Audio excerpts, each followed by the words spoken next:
Hello my friends, and welcome back to my channel. It is Wednesday, sort of. It's actually Tuesday, and it is weigh-in and weight loss topic day, but we don't have a weigh-in today. Why don't we have a weigh-in? Because it's actually Tuesday, and I weigh in on Wednesdays, and I really want to keep it that way. So I am going to weigh in tomorrow morning. I'm just not going to have time to film.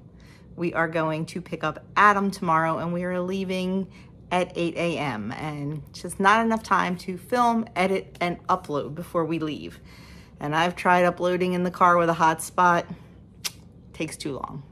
So at some point during the week in one of my other videos, I will let you know what my weigh-in was. I just don't have it for you today. But I didn't want to not bring you the meeting topic or the weight loss topic. So there you go. Big explanation for I don't have my weigh-in yet. So let's just get right to the topic. Stressed? Take 5 and try this. Heart racing, palms sweating, the overwhelming feeling of ugh. When you notice yourself slipping into stress mode, pause and bring yourself back to the present in 5, 4, 3, 2, 1. So we all know we all have some kind of stress. We all have some kind of stress. Some of us have bigger stressors than others. Some of us have physical stress. Some of us have mental stress. Some of us have emotional stress. We all have some type of stress. I have a stress right now because I screwed up dinner. Yeah. I'm trying to figure out how to fix it. But that's a temporary stress. That's something that I really can't worry about. But some of us have long-term stresses. Thinking back to when my mother was alive, and that last year, there was a lot of stress. Trying to take care of my children, take care of my home, take care of my husband, and take care of my mother, and take care of myself. That was a long-term stress. So there is all different kind of stresses. And I'm here to tell you that they're all important.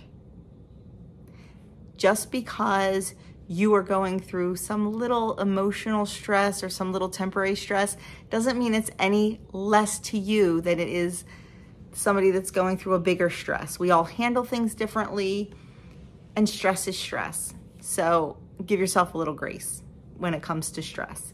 Don't think, well, it's only this, so-and-so's dealing with this. My thing is nothing. To you, it's something. Am I making sense? Don't minimize your stress, is what I'm trying to say, because stress is important. Stress causes all kind of issues with us. So don't minimize your stress. Handle it. There you go. Let's see what they say. Try this. Take a few deep breaths, look around, and name 5 things you can see. Okay, this is a stress thing. This isn't a WW thing. This is a known like therapy type stress thing. So that's the first thing you do. You look for 5 things you can see when you're feeling anxious or feeling stressed. 5 things you can see. Doesn't matter what they are. Just 5 things that you can see. This is grounding. This is what this is. This is grounding. Then keep breathing deeply and pinpoint 4 things you can feel. You might feel your hair. You might feel your face. You might feel a stuffed animal that's near you. You might feel a pet. 4 things you can feel. This is grounding. 5 things you can see, 4 things you can feel. Then close your eyes and listen. What are 3 things you can hear? Right now, I can hear baby birds chirping in the dining room. I can hear my air conditioner running, and I can hear my dinner sizzling on the stove. It grounds me. 3 things I can hear in the moment, in the presence. The next is inhale again and notice 2 things you can smell. I can smell my dinner, but that's probably about it. We don't use any scents in our home, so that's a tough one for me. But I can smell my dinner cooking, and it smells delicious, even though I messed it up. Then it says, focus on one thing you can taste. If you don't have anything to taste, sip a drink or apply some chapstick. Something you can taste. These things will ground you. They will bring you back to, I don't want to say bring you back to reality, because your stress is reality. It'll just bring you back. It'll ground you. It says, finish with one last deep breath and then continue with your day. So that is one way to handle stress. One way to handle that immediate stress, those anxiety-ridden, oh my gosh, oh my gosh, oh my gosh moments. It says, let's dive a little deeper. Worrying about an upcoming work project, stewing over a fight with your partner, juggling a packed calendar. Stress is a normal part of life. But these and other stressful moments can mess with your weight loss effects. Studies show that when we are stressed, people are more likely to overeat and eat foods higher in sugar and fat and are less likely to be active. If that's not enough, high levels of stress hormones can also cause the body to store fat deeper in the abdomen.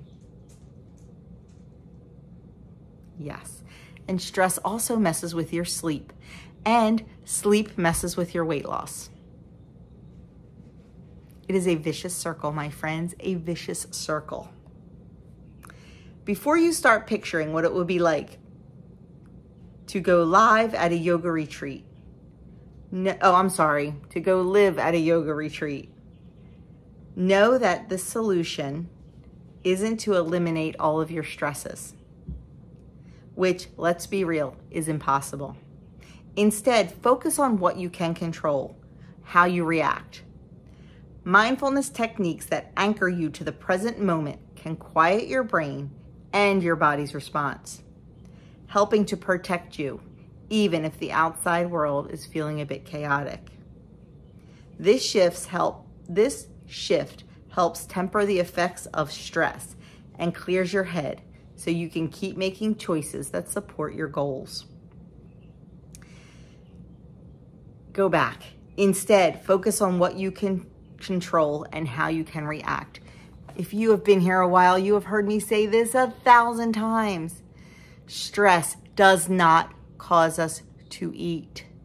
Eating is a reaction to the stress. Stress does not cause us to eat. It does not make us hungry. It's our reaction, because it's comfort, because it's good. We look for that comforting reaction. You have to change your mindset and you have to change that reaction. It was hard, friends, let me tell you. I'll bring up my mom again. That last year that my mom was alive, my stress release was ice cream. And I was going through like 3 or 4 containers of Turkey Hill mint chocolate chip naturals every week, because that was my comfort. Once my mom passed, I knew I had to do something, because I had gained so much weight in that year. And I slowly started to replace that eating ice cream stress with exercising. I know it's crazy and it took me a while, but that is now what I do for my stress. And exercising releases the endorphins. It actually makes you feel better. That ice cream or those tasty cakes or whatever it is that you eat may make you feel better for a moment, but then the reality of what you did is going to hit you, and it's going to make you feel worse than you did with the stress. You have to break that cycle. You have to end that reaction. And that is what it is. It is a reaction. And like I said, friends, it is not easy. It is not easy, but oh my goodness, it is worth it. It is worth it. You're just going to pile more stress upon yourself, and you're going to make yourself upset with yourself. Because what happens after you binge on those Oreos, or you binge on that ice cream, or you binge on the bag of potato chips? You feel worse. If you do something to replace it, like take a walk or listen to a podcast or pray or meditate or do whatever you want to do to replace eating, you're gonna feel better, not worse. It's hard. It's not gonna happen overnight. It's not, but it's worth it. It is definitely, definitely worth it, my friends. So that is it. That was a short one today. But stress can affect so much. Stress can affect our health. Stress can affect our mental health. It can affect our sleep. It can affect our weight loss. It can affect so much. We are never, ever going to get rid of every stressor in our life. We're not. Even people that win the bajillion-dollar lottery have stress. We're never going to get rid of it, but we can learn to manage it. We can learn to control it and not let it control us. So there you have it, my friends. That is the weekly topic this week and my no weigh-in video. But I will let you know when I step on the scale in my video later in the week how I did. I'm not expecting a huge loss, but I'm also not expecting a gain. So that'll be good. And I just know that I am so excited to see my boy tomorrow. So, yeah. So thank you so much for watching. If you know someone that can benefit by this, please share this video, give it a thumbs up, leave me a comment below, let me know how you handle stress, let me know if you're a stress eater and how you plan on changing that. And if you have none of that to say, just say hi down below. And if you haven't already subscribed, I really would love you to hit that subscribe button and the notification bell and join me here on YouTube several times a week. I'll leave some old videos right here for you, and my friends, I will see you all in my next video.